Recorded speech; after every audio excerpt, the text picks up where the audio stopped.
I hope that this works well now.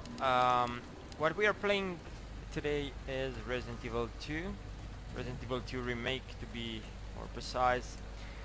I'm gonna talk about myself a little bit.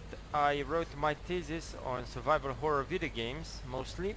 A few years back, in 2012, I was in Oxford at one of the conferences about video games, where I met Ewan Kirkland. Ewan Kirkland is an author, he's a professor, and also an author, article and books author. He basically interpreted the video games and the semiotics of video games. So I won't go that deep. My aim here and the aim that I had during my PhD thesis on video games was to check, verify, follow the eschatological narrative, which is the apocalyptic narrative. We are more familiar with the term apocalypse than eschatology, and well, what do you know about it? Apocalypse is the end of the world, right? All this imagery and so forth. So basically, survival horror video games were coined by Resident Evil, the first game of the series, although Resident Evil 2, the game from 1996, was very much famous, and I believe it was the one that imposed the term survival horror video games. Okay, so what's a survival horror video game?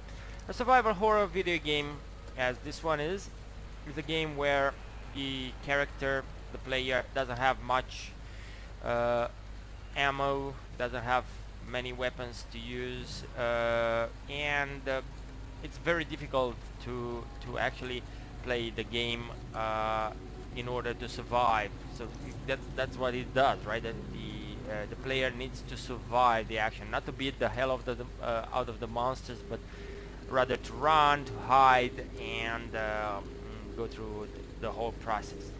So why is this important for us here? Because we are talking about paratext. So what is paratext? Paratext is it's what surrounds the title of a book. It's the color, the font, the things, the information that is in the background. And we will use this referring to Resident Evil video game, and not only Resident Evil but other survival horror video games, because here in this genre, the survival horror video survival horror genre, the paratext, aside the colors, the textures, and everything that is used in order to make the game more appealing and more immersive, to look more authentic, the paratext is also present in the symbols, and many times those symbols are religious symbols, esoterical symbols, and there's a lot of load of information there that doesn't necessarily connect with the plot of the story directly. But when you read the story, when you read the plot, and you read all these things about the secret society and conspiracy theories, because this is what Resident Evil 2 is about, conspiracy theories about the end of the world, virus pandemics, just like COVID-19, right? So all these things are connected to more to deeper meanings, and there are symbols there all present all through the game, and I'll try to uncover as many as possible while playing. Of course, I have a name that might happen or not for the future. I already wrote several articles on this subject, but because I was very busy with other things in the last years, I kind of stopped playing video games and stopped interpreting them. But given the time, and given the fact that I have more time now, and since we are in a pandemic, and it looks very much like the narrative of the apocalypse. So this narrative is actually very old. the way we have it in the video games is of course very much influenced by the horror movie industry, but before the horror movie industry we have the Gothic literature and the horror literature. So when you think about H.P. Lovecraft, you think about Stephen King, you think about Mary Shelley, so forth, you have an idea what is the horror genre and what is the Gothic genre. Okay, so Gothic literature is mainly the most important source of inspiration of all this later genres. Okay, so Gothic literature not necessarily employs the whole structure of apocalypse, but the, the, the, the core essence of Gothic literature also swirls and levels around transformation and the change. So basically change seen as death, change seen as threatening, interstitial and happenings that move the character towards a new zone with a dangerous psychological or physical dangerous outcome. So regarding the inspiration, I won't dig too much in this. I'll just follow the apocalyptic symbolism, because what we have in Gothic literature and in survival horror video games, everything that sends us to the idea of the apocalypse more or less is inspired from authors who wrote about this subject and who are very famous in the past, and they employed lots of mythologies. For example, Dante Alighieri in the Divine Comedy is one of he wrote the Inferno, and he put all the pagan gods there in hell, right? And he assigned them roles and so forth. But he also mentioned Virgil. Well, Virgil did the same when he wrote his poems, and he pointed to Homer. Homer also used many references and so forth. So it goes back throughout the history of literature, from Gothic literature to Renaissance to the Middle Ages, then back in ancient times. And throughout religion, it goes from Christianism to Judaism and into Zoroastrianism. Okay, so we have these symbols that are very old, and we can see that actually many of these symbols are also present here. Well, not all of them, because that'll be a lot. So Resident Evil 2 and the horror genre doesn't need to employ or doesn't want to employ all of them, but from time to time it points to what would be a source of inspiration or multiple sources of inspiration that shine the same idea, and they are very well intertwined. So it's very nice, plausible story that is formed from these video games. And this being said, basically I will begin the gameplay, and let's try to remember what Dante Alighieri told us about the multiple levels of lectures or reading, how you can write and how can you ultimately interpret the text. Okay, so there is a literal meaning and there are a few others. So what he tries to say is that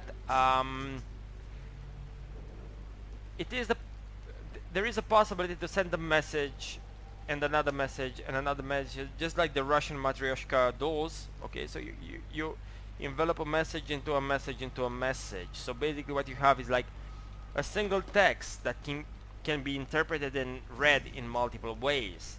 And this is what we are trying to do right here with Resident Evil 2, is trying to interpret the paratext, or the information that surrounds the game, together with the text and how the characters react. What is the situation like? We will try to give an explanation for why the things are the way they are, and also where they lead to. Okay, so again, this is the third time I'm doing this. We will try to I'm trying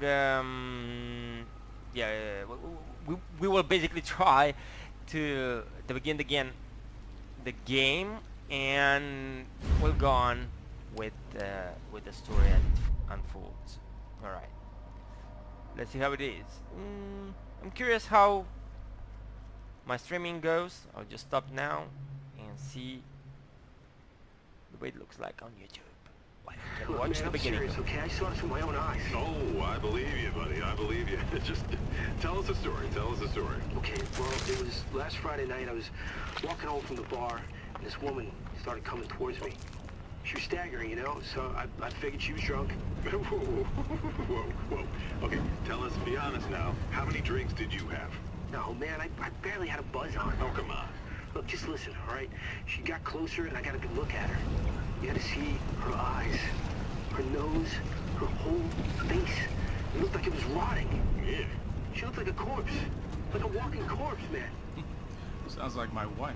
I've never seen anything like it. I haven't been able to sleep since that night. All right, calm down, buddy. Calm down. Just, hey, you gotta stay strong, okay? Don't give in to fear out there, right? Yeah, well, you got that right. If you freeze up around these things, they'll sink their teeth in you. I saw it pass away. Oh, come on. It's just getting good.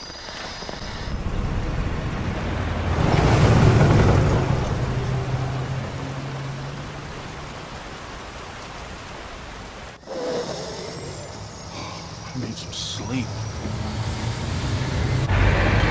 Oh, shit!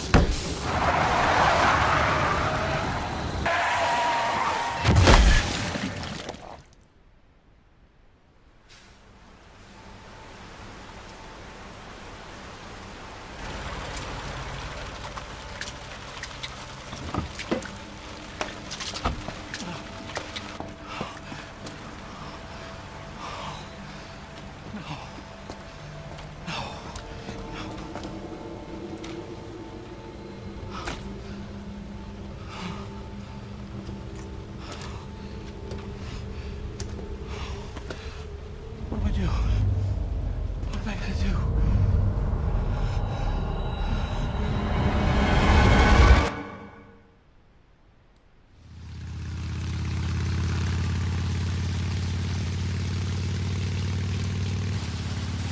Yeah, I'm almost there. You know me, I'll be fine. Sounds good. I'll be back as soon as I find Chris. I will, but I gotta go. Why does everyone think I'm gonna get in trouble?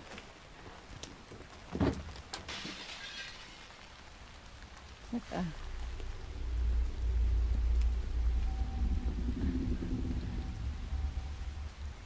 Hello?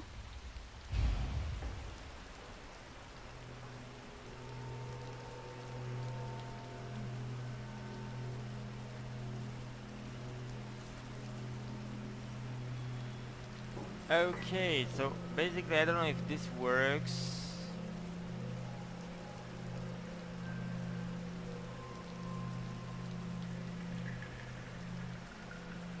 I'm curious if people can actually watch.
Hi, my name is Stefan, and I'm a monetization strategist here at YouTube. The question I often hear from creators is, when can I start making money on YouTube? So I'm going to explain the basics of what you need to know to start earning money with your YouTube channel.